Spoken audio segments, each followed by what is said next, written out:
Good morning. This is the House Transportation Committee. It's Wednesday, April 15th. We're gonna pivot a little bit and we have a couple guests here to do a presentation from the Pew Research Center. This was a request by or probably maybe a couple of members of our committee. But with that, if Representative Burke wants to introduce our guests, feel free and take it away. Good morning. Thank you so much for coming back to talk to us. We had you at the Climate Solutions Caucus, and a couple of us were there in attendance, and we thought it would be great for our committee to hear your thoughts and ideas. So, and then do you want to introduce yourselves? And Lead off, Fatima. Sure. Good morning. Thank you, Chair Walker, Representative Burke, and the committee for having us this morning. I'm Fatima Yusofi with the Pew Charitable Trust, and I'm joined by my colleague, David Drain. David Drain with the Pew Charitable Trusts on our state fiscal policy projects, looking at long-term liabilities and fiscal challenges, and in this case, deferred maintenance and asset management planning for transportation. a very good topic for us too. And maybe you could just talk about the Pew Trust, exactly, your funding and just a couple sentences. Sure. National nonpartisan nonprofit, we work on a wide range of public policy issues, but a large chunk of our work, and specifically Fatima and my work, focuses on state policy, looking at better understanding and finding, tools to improve long-term fiscal health, government performance, and informing decisions made by policymakers. So in that space, we work on long-term budget forecasting, pensions, retiree healthcare, or work on infrastructure, both transportation, buildings, transit, and water systems, and a whole host of other issues. But as I said, Pew's a big organization, so we've got teams working on global fisheries to, criminal justice interventions in cities. Thank you. So I'm just going to pull up our slides, but if folks in the room could let me know if you can see them all right.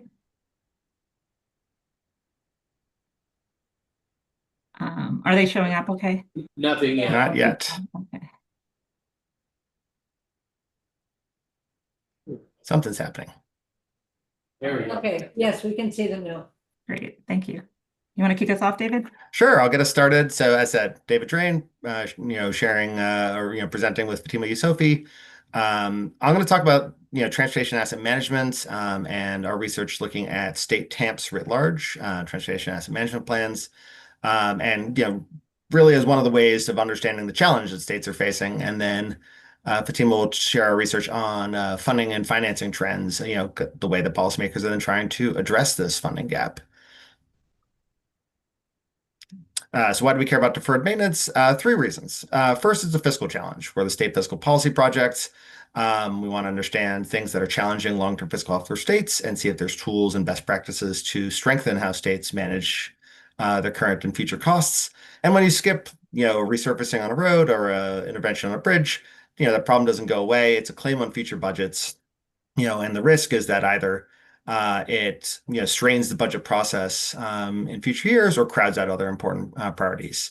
Also, as we'll get to, and as states, state DOTs are consistent in saying, when you don't do the right things in preserving your infrastructure assets, the long-term costs go up.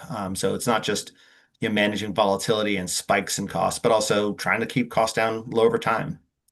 It's also a government performance question. If you don't have the data on your infrastructure needs and whether or not you're on track, you can't make informed choices about prioritizing your investments or think about what are my costs over the future going to be and how do I stabilize them?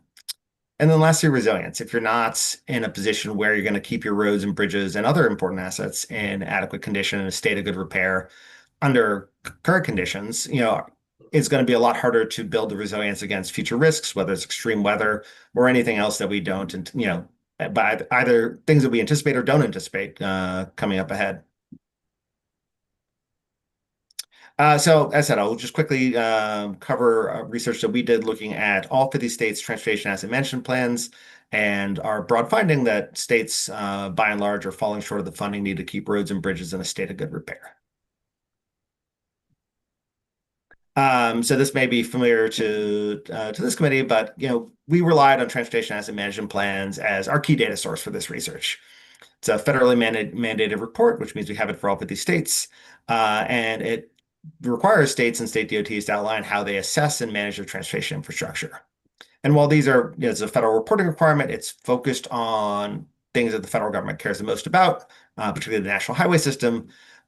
We've seen a number of states go beyond that, either within the TAMPs or as separate reports, to look more comprehensively at transportation assets, to look at things that are outside the national highway system, or in some cases to make it more frequent and provide annual state of good repair reports to supplement the TAMP. And what we specifically focused on, with a tremendous amount of good information in these documents, is 10-year projections of conditions and funding that most TAMPs have. So when we looked at a state and we saw that their DOT projected that over the next 10 years, that the condition of their roads and bridges would fall below or stay below a state of good repair, we identified that state as having a condition gap. When we looked at projected expected funding and found that it fell below their projections of what was needed, we identified that state as having a funding gap. And importantly, though, states vary, state DOTs vary tremendously in how they put their TAMPs together, what they include, how they forecast conditions, how they define a state of good repair. In each case where we're identifying a shortfall, we're identifying that the state DOT is reporting that they're falling short of their own measures based on their own metrics, using their own forecasts. David, can we do a pause for a question, please? Of course. Yes, hi, David, thanks for this. So you mentioned the TAMP is required, but it's for the federal highway system. Here in Vermont, we have municipalities who are, I don't know if you know the TAMP report from Vermont, but our municipalities are sort of kind of on their own to maintain their infrastructure. There are grants and there's funding that the state flows down to municipalities. But I guess really they're able to maybe keep up with some paving and whatnot. But some of the large infrastructure, they might have to wait several years to get some funding through the state. And then that requires a local match, which can be a challenge. So in Vermont, our municipalities are challenged to find funding because they have to just raise it through property tax. Do you know whether the Vermont TAMP report includes municipalities or not? And as you're going through this, if you might consider that along with our federal highway system here in Vermont, we're trying to maintain, we have that challenge of, over 200 municipalities who have to do the same thing with very limited resources. So there's some number of miles of national highway system roads in Vermont that are owned and managed by municipalities. But kind of scanning the TAMP, 35 of the 3,100 miles are local roads. So, I think fundamentally this is looking at, the state's roads. I think two excellent parts of this question for states to think about as they think about how to support localities are, well, one is the funding question, right? How does funding flow through? How can states, in a time of tight budgets, in a time of shortfalls for state managed roads and bridges, also support fiscally, these important needs in local governments. But then the other one is, are there ways for states to be effective providers of expertise and of planning support? And something that we can, I think, pass along after this meeting is one of the states that we found is an interesting practice is Iowa, and the way that their DOT and their state level transportation planning interfaces with, in their case, county engineers, and provides a way of bringing research together, of building a lot of the information technology systems that they use for coordinating once, rather than asking I believe they have 99 counties, asking every county to do it on their own. and just a way of states and local governments working together on the technical side. But the TAMPs where National Highway System roads and bridges are managed locally will include some share of local roads, some cases a substantial share of local roads. But I don't know of any. I don't believe there's any state that has gone beyond that for coverage of locals in the TAMP itself. Though I said we've seen, Delaware and Connecticut are examples of states, and California are examples of states that looked at the TAMP framework that the federal government required, thought that there was some real strengths there, but also some gaps, and gaps that we cover in our report. But one gap is just a timing gap, right? This is a 4-year reporting cycle. So, the TAMPs that we're looking at for the analysis we're about to show are from 2022 and 2023 for the most part. And the next ones will be coming out this year and next year. What happened in between, is an important question. So states like Connecticut and Delaware have annual state of good repair reports that supplement it. As said, kind of covering local roads and bridges and providing state level asset management support for that. And then lastly, Connecticut and California and Delaware all felt that the TAMP's focus of roads and bridges didn't cover the full breadth of the assets that a DOT has to manage, from guardrails and safety measures to signage, to vehicle fleets to IT systems, and wanted to, and thought that it would be a better process, for at least their purposes to make it more comprehensive. Though on the flip side, I appreciate why federal lawmakers, might have anticipated some pushback if you made every state DOT cover everything on an annual basis. So, but as I said, the TAMPs are very good in what we rely on.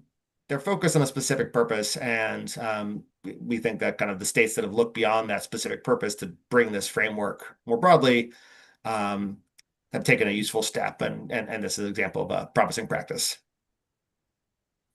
Thank you. Next slide, please. So what do we find? Most states don't expect to meet their state of good repair targets in the next 10 years based on their own goals and projections. This is 10 years from whenever that TAMP was produced. So, 2022 through 2032 or 2031, or 2023 through 2033. With 33 states expecting to meet at least some of their benchmarks for roadway conditions, for preservation maintenance funding, or for both, and just 7 states reported being on track. For 24 states, there are shortfalls that they were able to express in dollar terms, and those states had a combined $86.3 billion funding gap over that coming decade.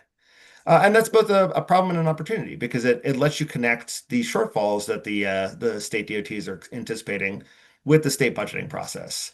How do you ensure that over time funding will be adequate to meet this important need? Because the roads, even as states and policymakers are having big and important conversations about, what do we build next, making sure the stuff you already have is in adequate condition, is safe and sustainable, is an important requirement for, prudent transportation policymaking. Another quick question, David, course. Representative Tomlinson. Thank you. Could you share a little bit about the 11 states that are on track? Are there trends in how they're structuring their revenue generation or other trends in how they're able to keep up while 33 are falling so far behind? Kind of some incomplete answers. The first, kind of are we seeing missteps in what they do? And, some of the states that have expressed, reported challenges, I think we've at least heard anecdotally from them that one of the pressures that they face is, how do you focus transportation dollars on preservation versus new projects expansion? And so to the extent that that is driving some of the challenges we see in states, that may be part of it. If you go to the next slide, Fatima, I think there's a bit of a pattern of, so the states with no gap are in teal. A bunch of them are in the West and maybe kind of growing states or states that have, um, you know, population increases may have an easier time of, you're not facing how do I fix with shrinking tax base, all the stuff I built in the past. It's how do I, it's having the opportunity to, have newer material.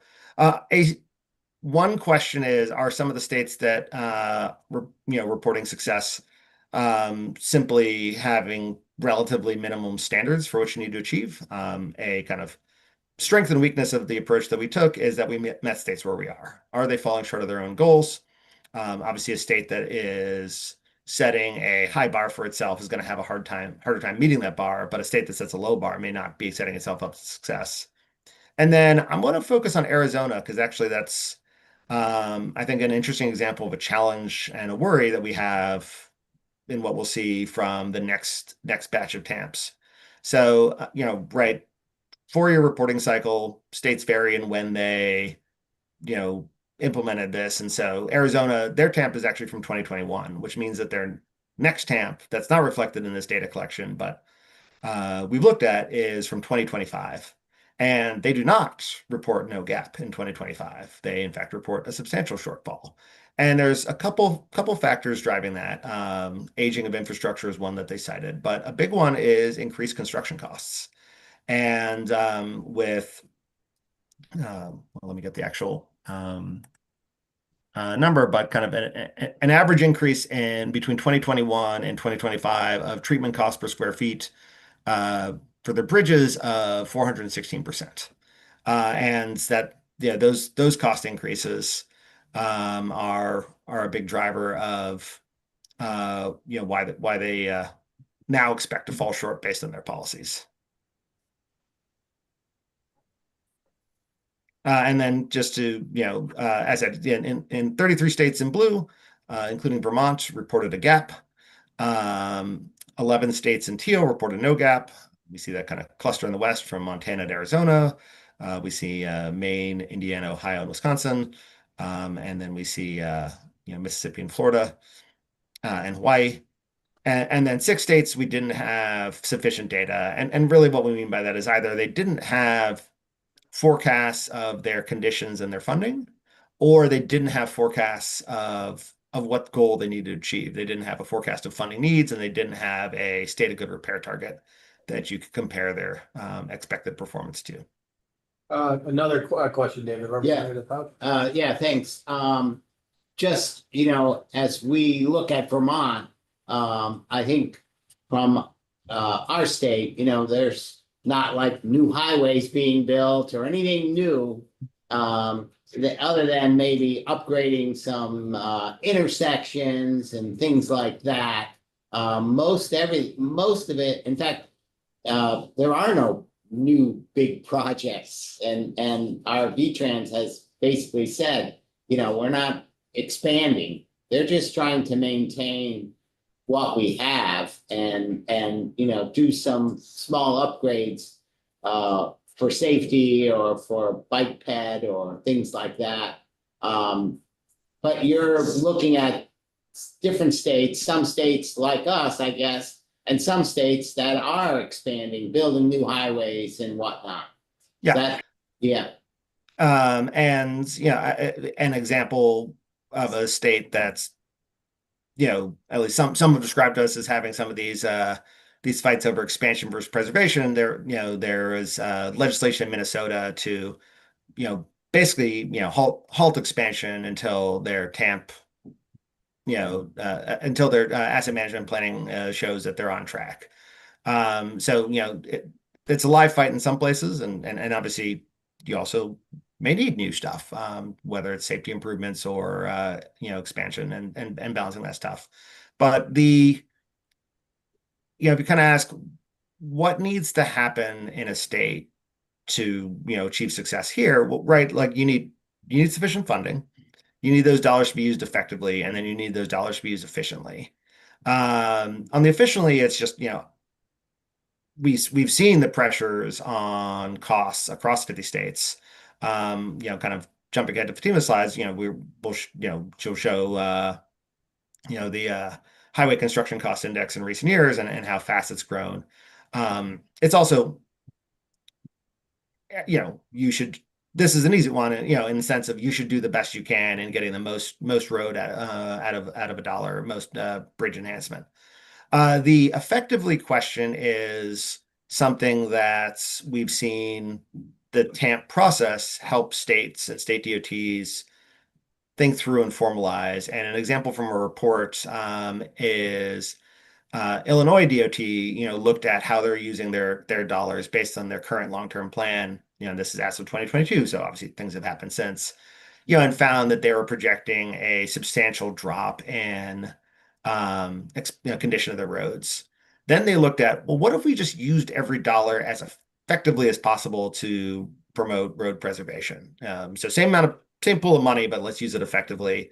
And they found that they were able to really minimize, and once again, there's an exhibit in our report that we can pass over that shows this, and found that they really minimized the drop. And then the last part of the analysis is saying, well, that's not actually realistic, right? There's things that are already locked in. We've started the planning for them. There's also, policy demands of us beyond just maximizing, road quality. And so here's a practical analysis that takes into those things into account. But we're able to show that a better use of those dollars, using them more effectively, was positive. But then funding has been a pressure in all of these jurisdictions, and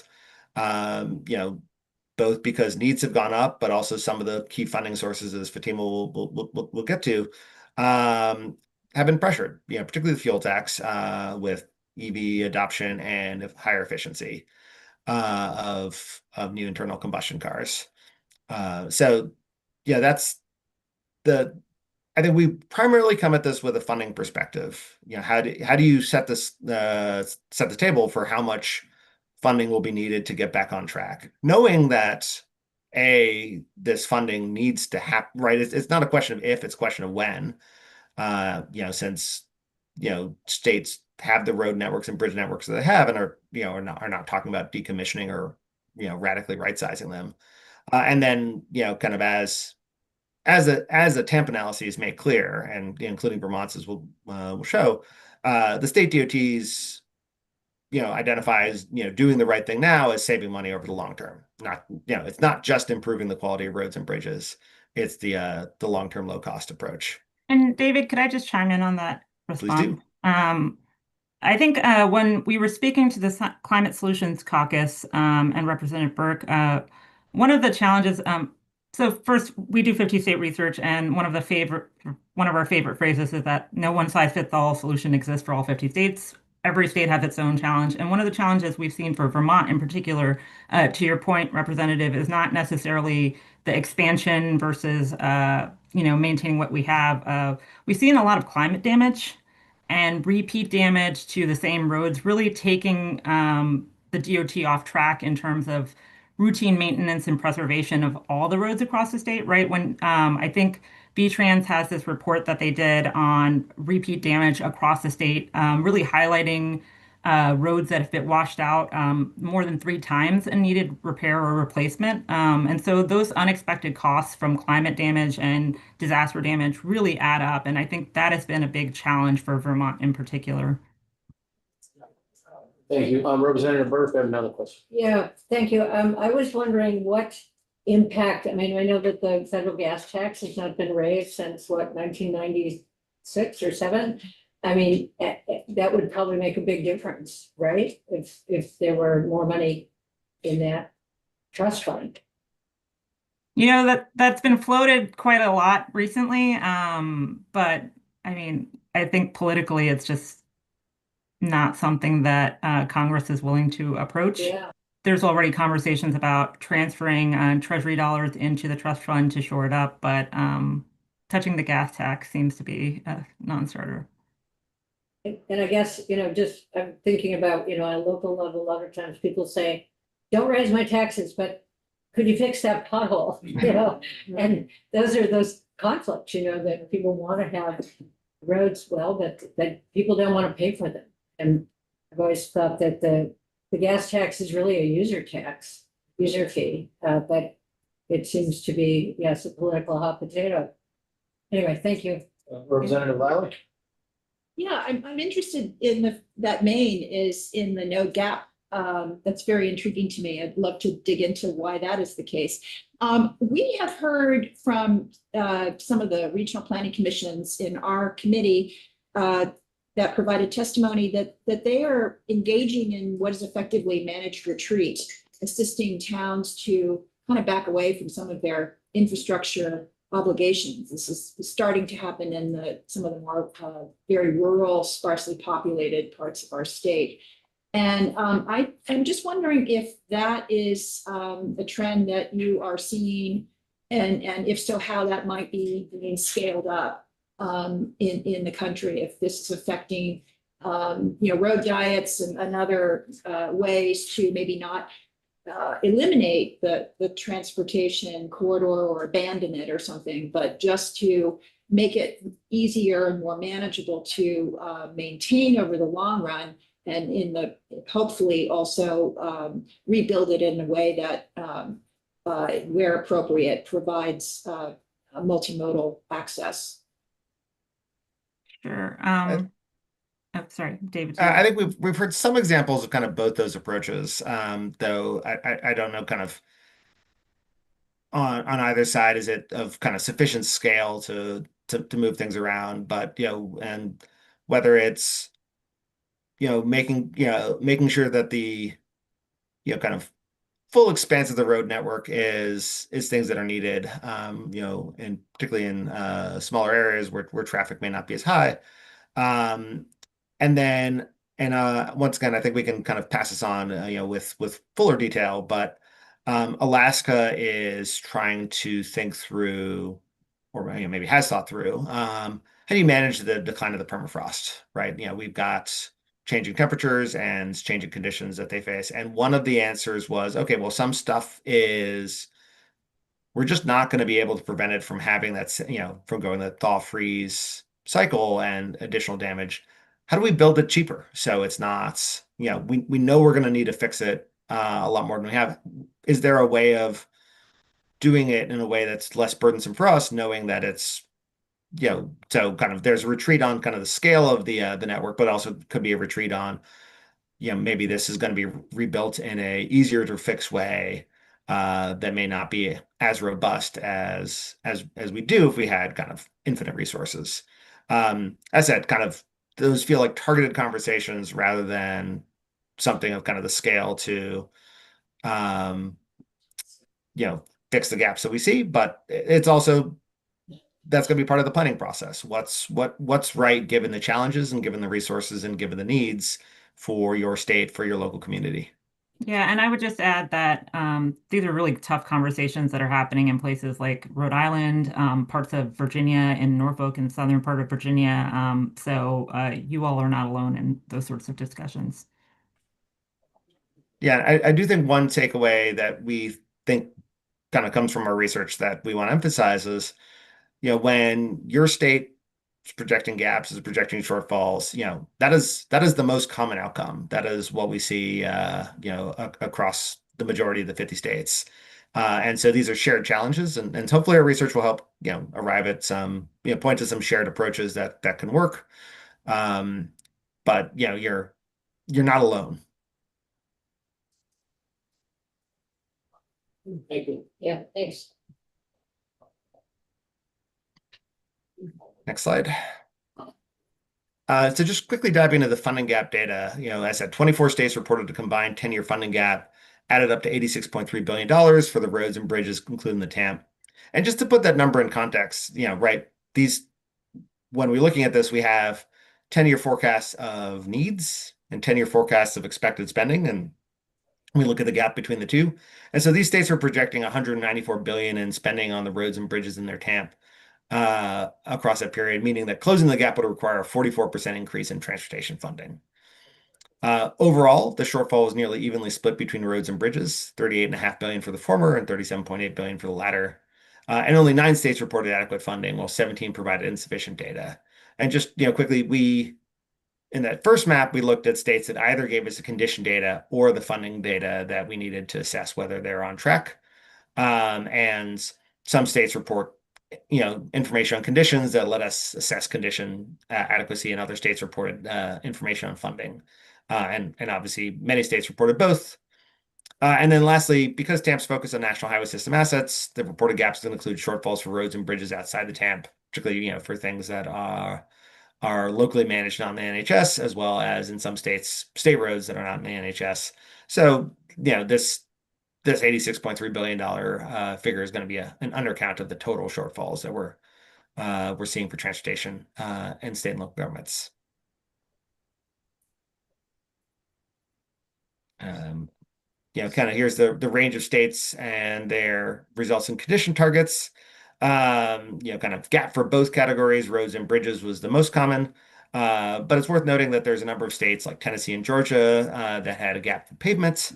But their bridges were on track to meet state of good repair targets, or states like Minnesota and Virginia that were on track to fund their roads and their pavement, but were not meeting their condition targets for their bridges.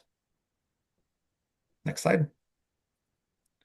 So now I just want to touch on some of the exhibits from Vermont's TAMP report. First, just here is the overall funding gap results that Vermont shows, with the yellow line being total pavement and bridge needs, growing over time, and importantly, exceeding total projected revenues available, leaving a gap that kind of shrinks a bit through this year, but then grows to an annual funding shortfall of $75 million by 2032. And this is, as said, this is as of from the 2022 TAMP. So obviously things have changed in real life, both good and bad. But one thing that the TAMP also includes is some sensitivity of what happens if things look different. Next slide, please. David, another quick question. Of course. Yeah, David, thank you. Your 2 slides ago, just saw that Vermont was noted as providing inadequate data, and I know you're going into some detail, but I was wondering where the data shortfall was for Vermont. We have, as we're showing, kind of detailed funding data on needs, but they didn't show that same level of detail on future conditions against the state of good repair target. I think it's important. This is for Vermont and the other states. This is the second iteration that they've done this report, and I think we've even going from the 2018, 2019 TAMPs to the 2022 and 2023, we see improvements and see more detail. And as I said, I think kind of the most important question to be able to answer is, are you on track? But I think one thing that we hope going forward we'll see is state DOTs showing both the funding needs and the condition needs, because it tells you different things. The funding gap is important because it tells you kind of the scale of the revenue increases, or funding from other sources that will be needed to adequately fund this. But then the condition gaps really tell you what that means in practice, what the road condition will be. And so I think one thing we encourage is that you want to show both analyses.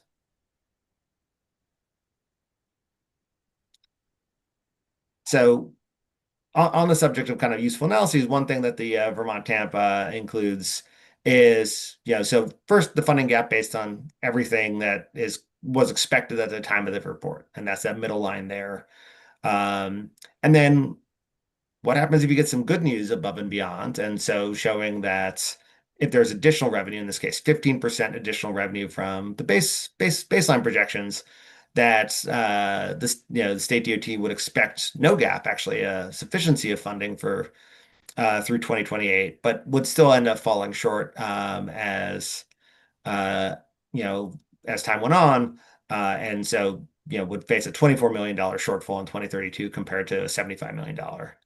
But then the risk scenario that they applied is what happens if inflation is much higher than expected. And importantly, I think what we saw is that construction costs in the years that have happened were higher than expected or desired, and you can see that really drives a much greater widening of the gap, with a $500 million shortfall almost in 2032. And, one thing, right, this is on a 4-year reporting cycle. I'm sure the DOT is working hard on the analyses and the reporting that will go into their next TAMP.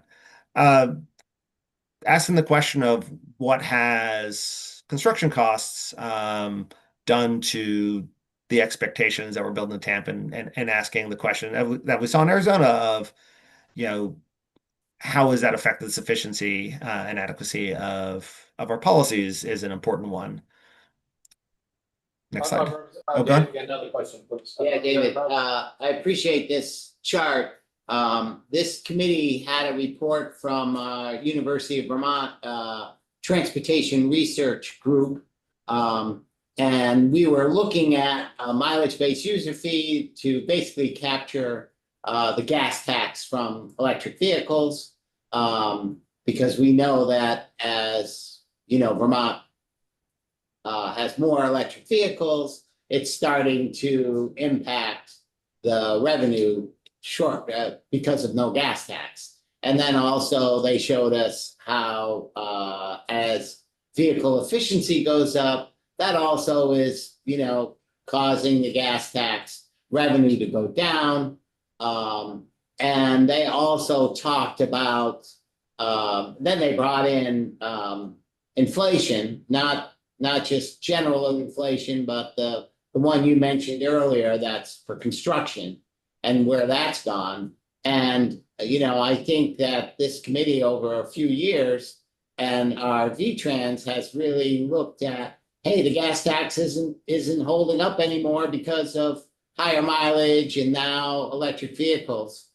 But really that's nothing compared to the inflation impacts. And that's the real problem. The other ones are just on the edges, really. And that's, I think, what this chart is showing. Yeah, I think that's telling the story of, right.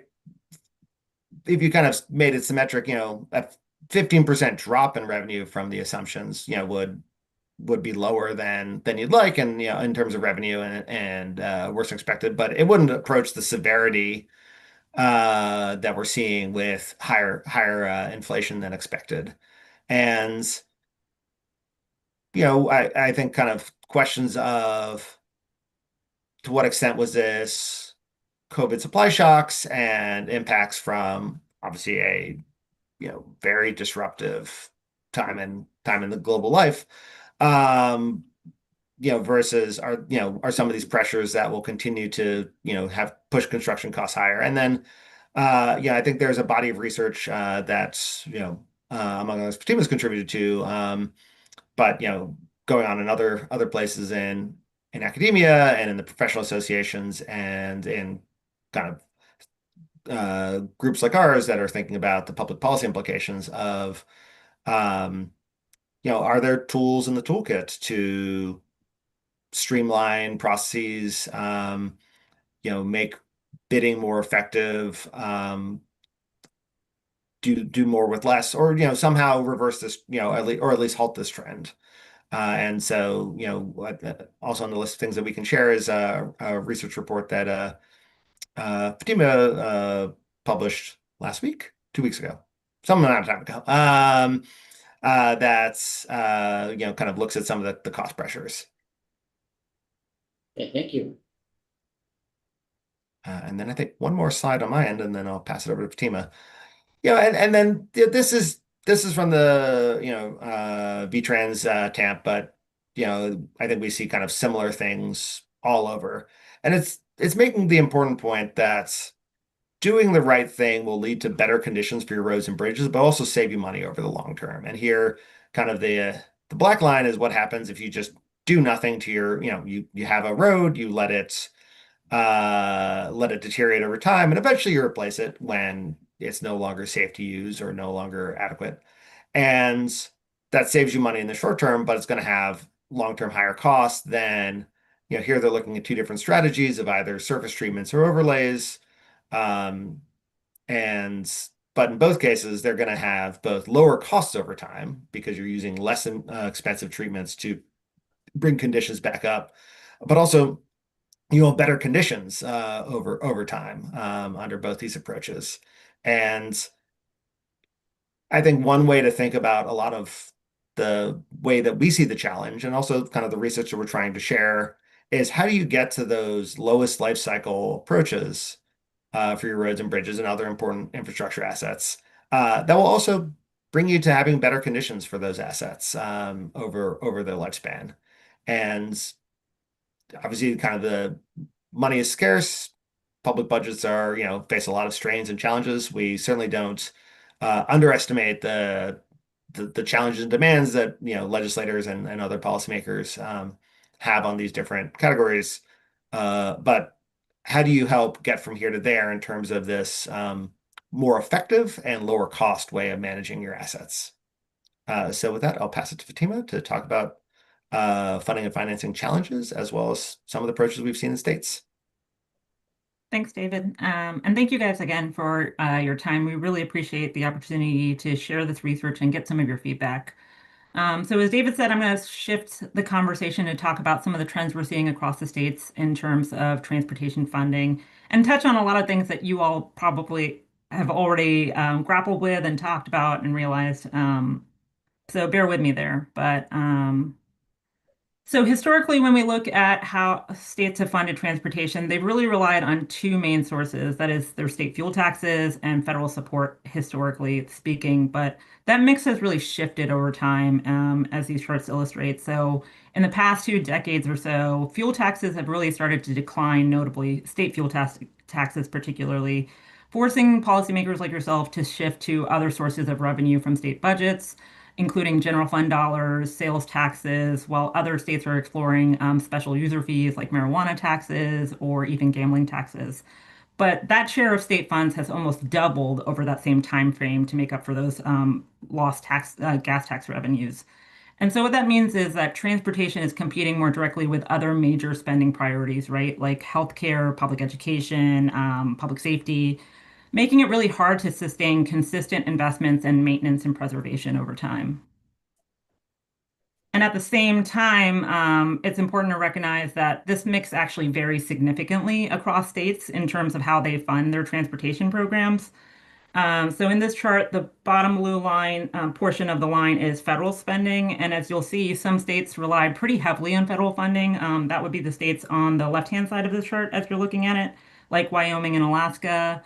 While other states depend more on their own sources of revenue, including things like state fuel taxes, general funds, or other user fees, which are the states on the right-hand side of this chart, like Washington, Massachusetts, and New Jersey.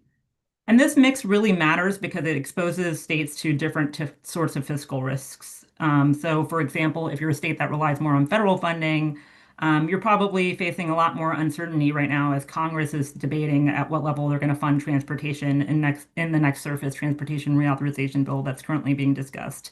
But if you're a state like New Jersey that relies more on your own source revenues, that becomes a challenge as revenues tighten and the needs for spending increases across the board. And so adding to this uncertainty is some of the conversations that you all already mentioned are broader vehicle trends that are really reshaping transportation revenues. So over the past 2 decades, as cars have become more fuel efficient, we've really seen those impacts on gas tax revenues sort of flattening out over time. And now with the rise of EV adoptions across states, that's further reducing the reliability of fuel taxes as like a cornerstone of transportation funding. And then, of course, not only that, but electrification also introduces new costs and challenges in terms of the need to build out charging infrastructure across states. So these trends are putting pressure both on the revenue side and the expenditure side of your capital budgets. And then, as several of you noted, another major pressure in this space is just the rising cost of paying for road and bridge projects. This is a chart showing that national highway construction cost inflation has increased much faster than overall inflation, whether that's consumer price inflation or producer price inflation, since 2020. And as you know, David and others have touched on, this is a result of several compounding factors, including higher material costs for things like asphalt and pavement, labor shortages, and then several supply chain disruptions that have happened between the pandemic, tariffs, and current political challenges that are happening internationally. So the bottom line is that the same levels of funding are just not going as far as they used to and not funding the same amount of projects and improvements to your roads and bridges.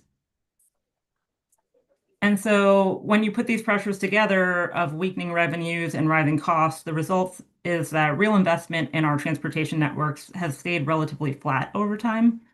And this chart shows that while spending might have increased nominally, once you adjust for inflation, it really hasn't kept pace with the true cost of maintaining our roads and bridges year to year. And that gap has really grown over time. This is an analysis done by Pew using data from the Bureau of Economic Analysis, and it shows that over the past 2 decades, state and local governments have underinvested by about 105 billion each year, relative to what they should have been putting in to maintain our roads and bridges to prevent them from depreciating. And while recent federal investments through the IIJA and states contributing from recent surpluses to help address these deferred maintenance backlogs has helped, they haven't really reduced the overall long-term trend across the 50 states. And then when we zoom in on Vermont, we see some of these same pressures materializing. These projections from your Joint Fiscal Office show that the transportation fund revenues are increasing in nominal terms, but once you adjust for inflation, they're essentially flat and projected to decline slightly. And what that means for you all is that the state can do less with each dollar over time, right? That means fixing fewer roads and bridges with the same level of funding.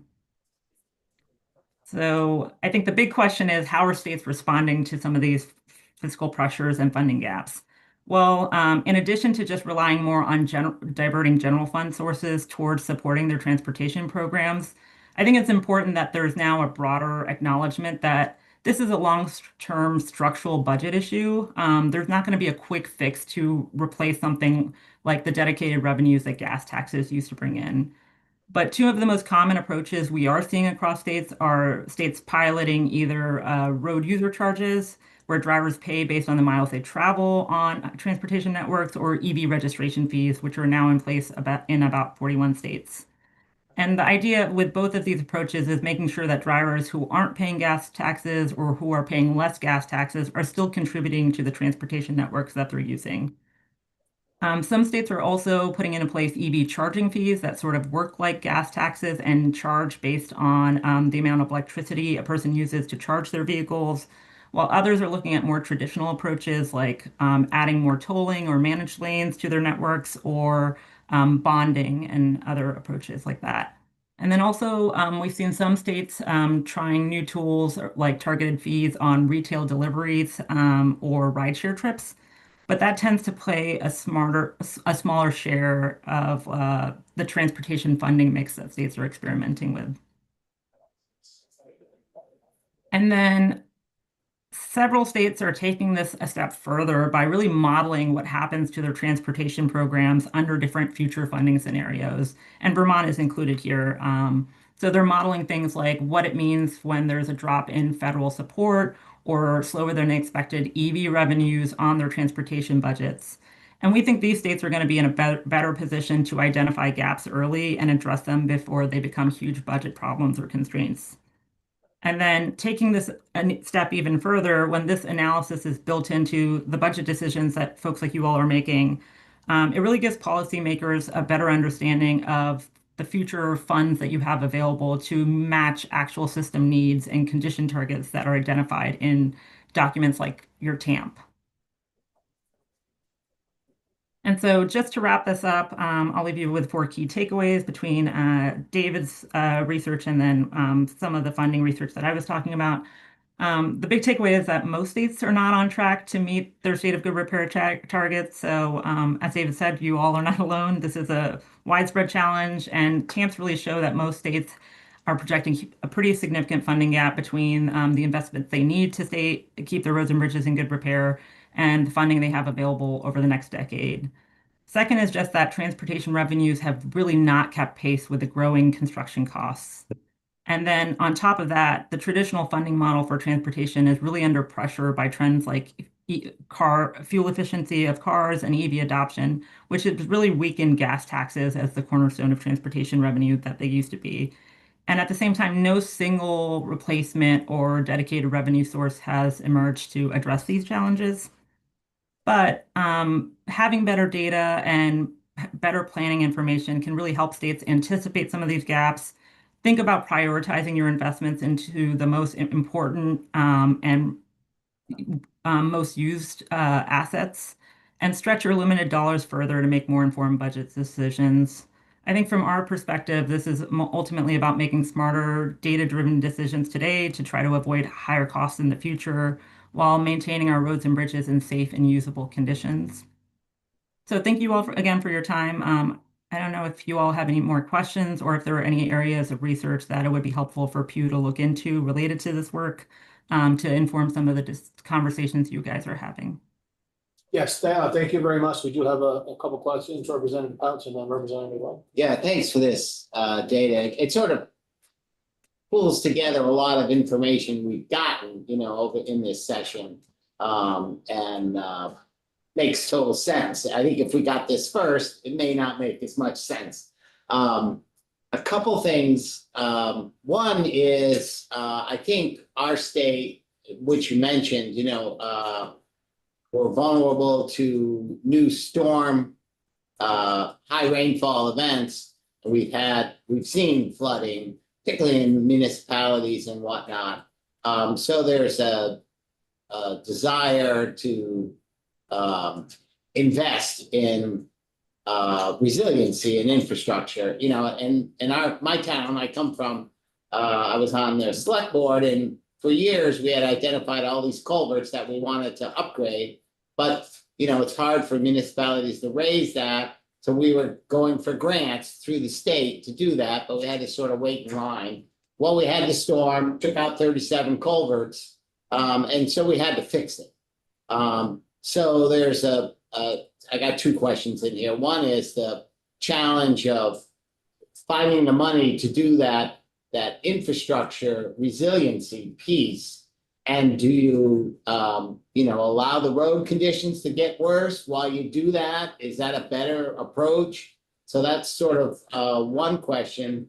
And I think that I'll leave it at that. The second question was, our VTrans, Vermont Trans, DOT, show us each year a chart of conditions of bridges and roadways, and it's a color-coded thing. And generally, I would say over the last 15 years, we've kind of gotten a little bit better, but you can see it's hard to keep it up. And you mentioned the different TAMP reports from each state. States are given the ability to sort of rate themselves. Yep. And say, here's where we want to be. Do you want to have, 80% of the roads, 10% poor, 15%,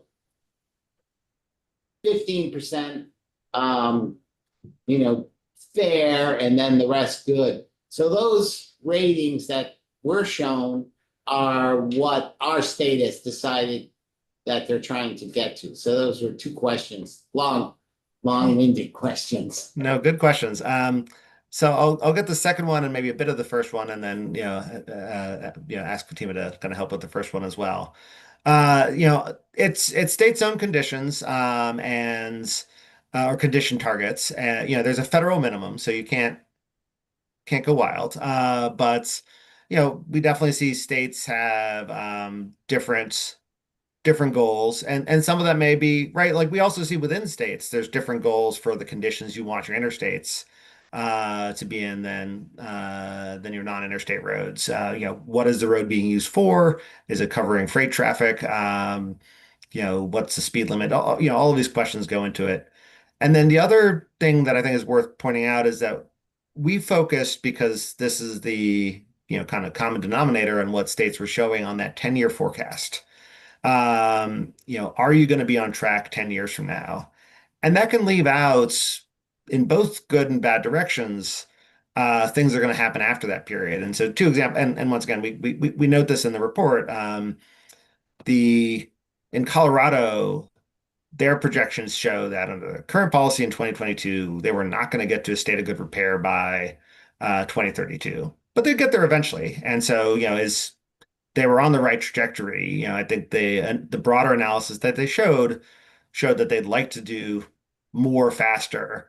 But it also, I think if you look at that gap that they faced, it's not telling you that they're on a pathway that's going to lead to, really bad outcomes. It's just not as good an outcome as that they would like. Versus Louisiana for bridges, where, they showed that, their bridges were going to decline in quality over the coming decade, but, weren't going to decline that much within that 10-year forecasting period. But then we're going to get much worse, in the next 10 years.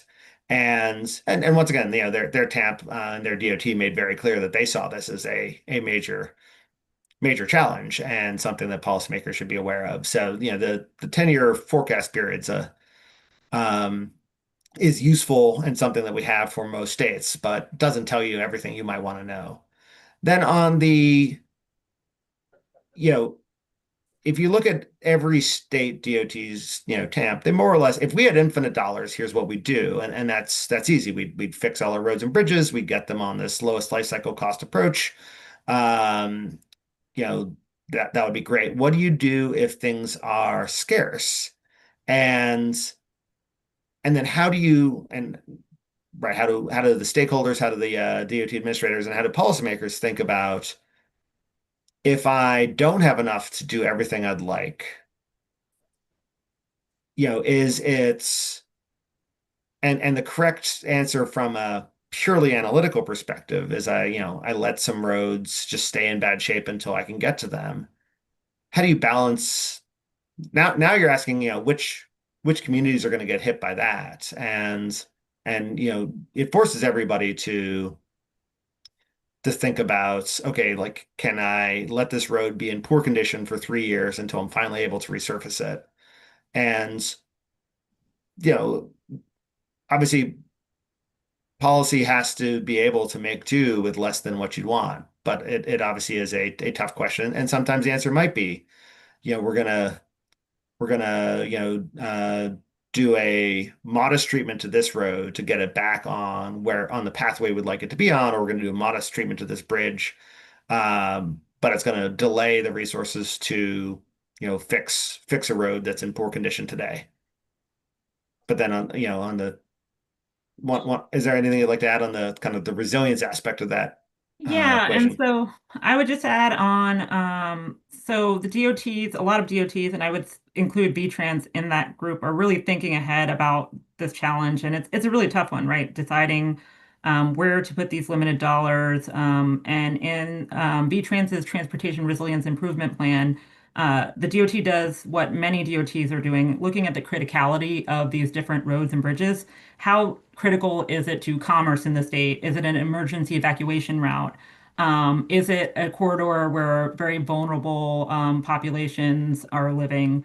And thinking about how to prioritize your investments in a thoughtful manner, I think with these concerns in mind is something that a lot of DOTs are doing in their resilience improvement plans. And so we think that's the best practice, and that's critical, like a critical question that you all should be asking yourself.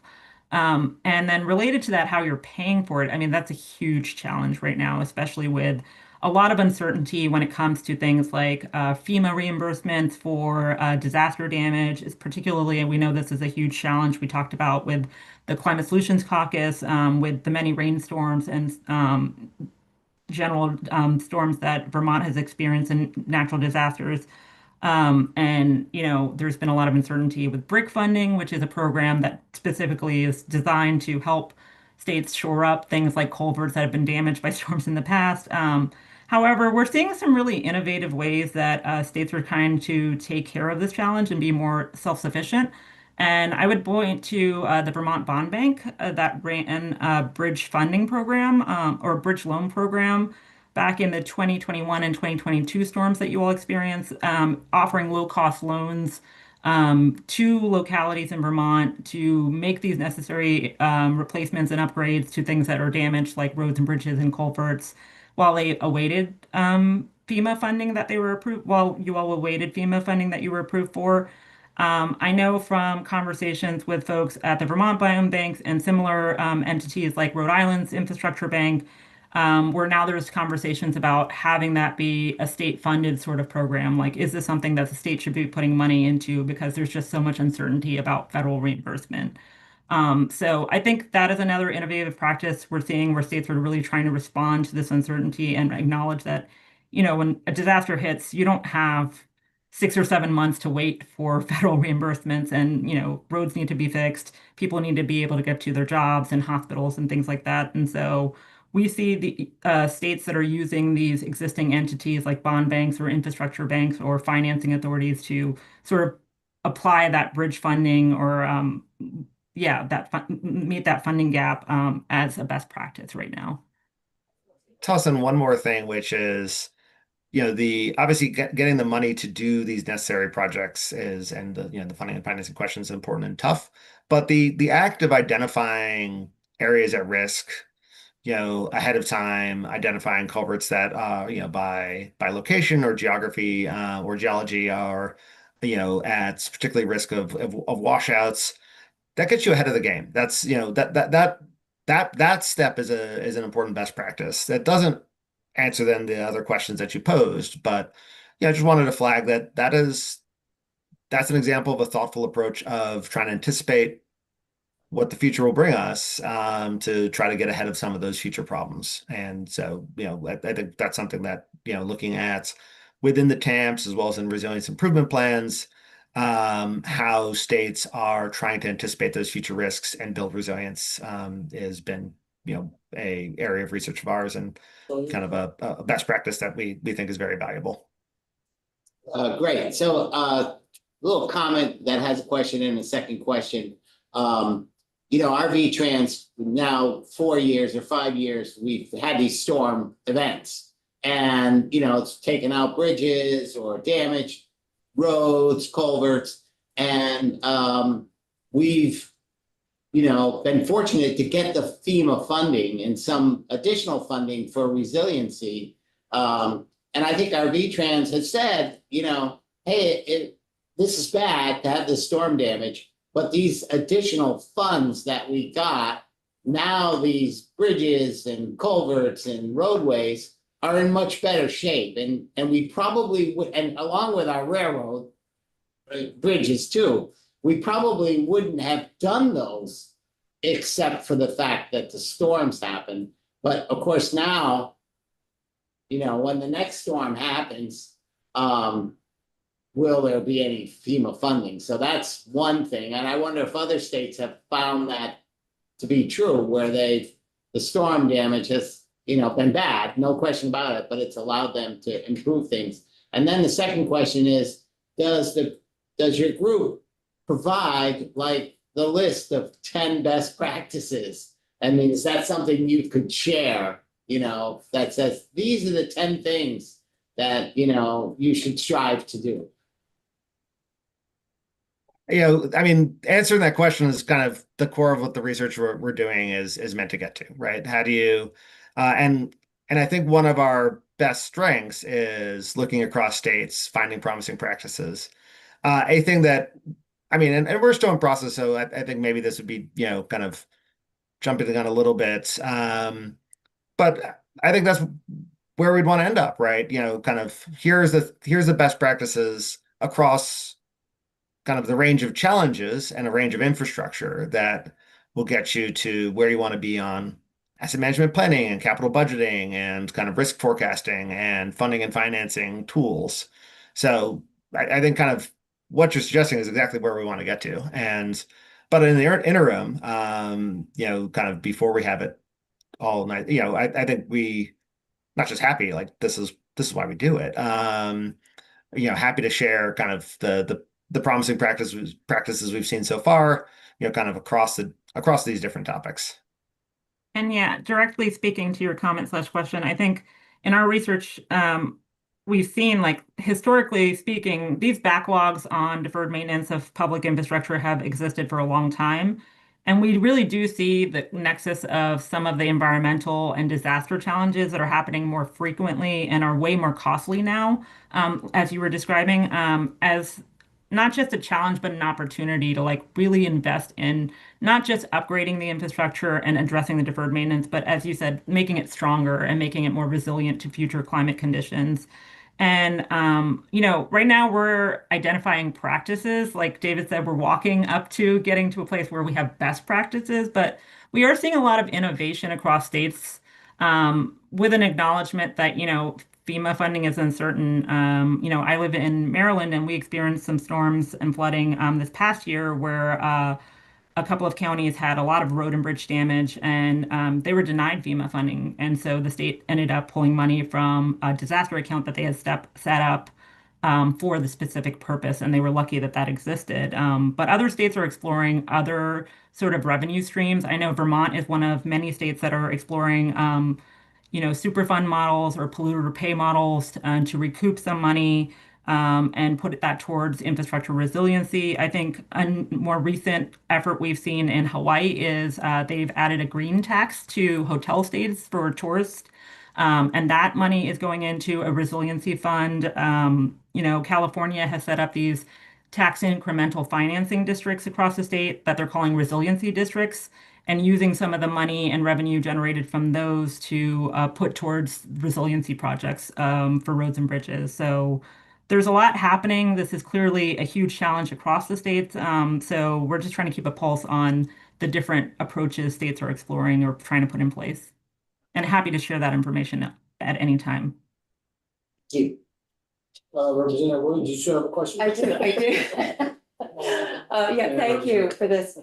So I appreciated your bringing up the Vermont Bond Bank, because I saw in one of your previous slides that there are a number of states that fund some of their transportation projects with bonding, and Vermont is not currently on that list. So that's helpful to kind of put that back in the mix. I also appreciate your pointing out the 19 states that have recently increased their state portion of the gas tax, including Michigan and Washington. Those are conversations we've had, and I think we'll continue to try to have in this committee. Because as we know, the federal gas tax is not really moving anywhere, but it's helpful to see that other states have been able to push this forward.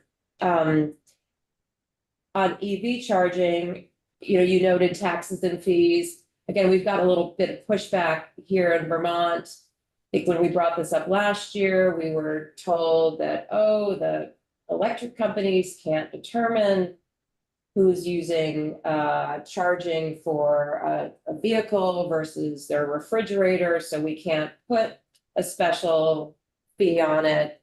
I'd love if you have more information on what states are doing in terms of EV charging taxes and fees. The one thing I know we found out this year that Vermont is doing is we do have a 6% sales tax added on EV charging, but are states doing things other than a sales tax? Are they putting on a fee similar to a gas tax on EV charging? I think that would be helpful to understand. And also, just you're bringing up the Hawaii's green tax is kind of interesting. So, I'd welcome some more information on that. We don't have tolls in this state either, so that's another revenue source we are not able to avail ourselves to.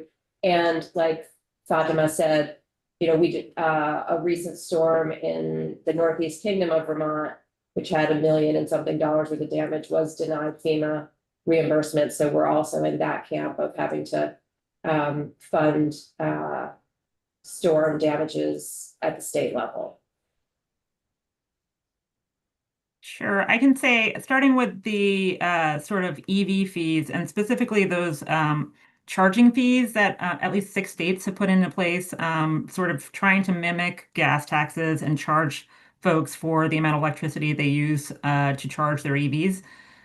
From limited conversations we've had with folks in Montana, I believe, that put it in place, it was a challenge, and it was something that the electric companies are kind of resisted because of, just as you were saying, kind of the challenges in like parsing out what is actually a charging fee for a vehicle versus other electric use. Even in standalone EV charging infrastructure across the state, that seemed to be a challenge, or at least something that folks in Montana shared that the electric companies were resistant to. Mhm. So it's one of the reasons that we don't necessarily see it as a replacement for gas tax, even though it mimics gas taxes. So yeah, that's just a challenge, but I don't know that we're in a stage where folks are experimenting with approaches to make up for gas taxes. So in terms of experimenting, I think it's an interesting approach and maybe will evolve as time goes on and maybe the electric companies will come along. David, do you have any more to add on the EV fees overall? I mean, we can send you the details. I mean, I think there's a bunch of stuff that will be helpful to send over after this. But I think what Montana did and kind of the nuts and bolts is to the extent that we can get access to it. I think we'd be happy to share and may provide an example. Right, the intent was, and to the extent that this is an achievable intent, makes sense to try to do it. But all the obstacles you raised are there. How do I replace like with like? If I'm not going to have a fuel tax, can I have a different fuel tax rather than going different approaches? Then now we're getting kind of outside the scope of transportation funding, but how do you and maybe kind of getting from here to there on the utility side is going to be quite hard. But like if you want to think about trying to just time the demands on the grid more evenly, kind of knowing when a EV is charging may be useful for non-tax purposes as well. So it's an obstacle, and maybe if 5% of your vehicle share is going to be EV, it's not kind of investing to overcome that obstacle. It may not be salient, but if you're going to expect 50% of the fleet to be EVs by year X or larger, then some of these technical challenges become technical challenges that have to get overcome. Yeah. And I just add on the Hawaii green tax, happy to share more information about that. That was put into place this past legislative session, so it's relatively new. But the idea there is that tourism is a huge part of Hawaii's economy, and they made the case to really capitalize on tourists and visitors that are coming and using the roads and bridges in the state, right? And adding this tax to hotel stays that goes directly into hardening that infrastructure that visitors then use. And I mean, they're anticipating a fair amount of revenue to be generated from that, given the tourism that they have, but it's a relatively new approach. Thank you. Representative Burke. Yeah, thank you so much for all this information. It's just great to know that you're a resource. I just wanted to highlight the state's resilience implementation strategy. Did you know that Vermont, just recently in 2024 developed that, and I think that's something that can really go hand in hand with what you're talking about with the infrastructure. How do we repair our infrastructure? And to me, it's interesting that they're really trying to combine all the departments in government working together, work with communities, work with nature-based solutions, all sorts of things to make our infrastructure more resilient. So I think that this can be something that can be incorporated into, and I know that VTrans is on board with this, but to sort of incorporate into the analysis of how we're doing in terms of maintaining our infrastructure. So. Yeah, thank you for pointing that out. I'll definitely look into it more. But as a whole, I mean, I think I personally, and I won't speak for David, but like we've been really impressed with a lot of the efforts that Vermont is undertaking in a lot of respects. And pardon the pun, you all are ahead of the curve, right? When your VTrans is identifying some of the resilience and climate challenges that you have. Your Joint Fiscal Office is doing a lot of forward-looking projections of transportation revenues. So when it comes to identifying some of the problems, like compared to a lot of states, you all are really thinking ahead. And so hopefully that is giving you all the information you need to make some, I mean, they're still pretty tough decisions. So we don't envy you there, but to the extent that paths that other states have taken would be useful to consider, we're always here as a resource. I Yeah, just no, I want just- to add one more thing. In my town, post Irene, there was an economic study done about sort of 5 towns in Vermont that, with recommendations, and one of the recommendations was to take away a berm on a natural floodplain. And so since that time, with FEMA help and other funding, there've been 2 floodplains developed in my town along the Whetstone Brook, which was a major source of flooding during Irene. And it's just been, like that kind of solution of sort of using the land that was traditionally a floodplain, which, unfortunately, a lot of our towns and villages were built on floodplains because people weren't thinking about it. But anyway, it's just been a really positive development that will definitely prevent future infrastructure damage in the town of Brattleboro, where I live. That's a great example. Thank you for sharing that. I'm noting it. Well, if there's no more questions, we thank you very much for your time and providing your testimony. It was very, very informative. Our genuine pleasure. Yeah, Thank you so much. All right, thank you. Thank Have a you. good day. Thank you. And, You too. We're adjourned until 11 o'clock.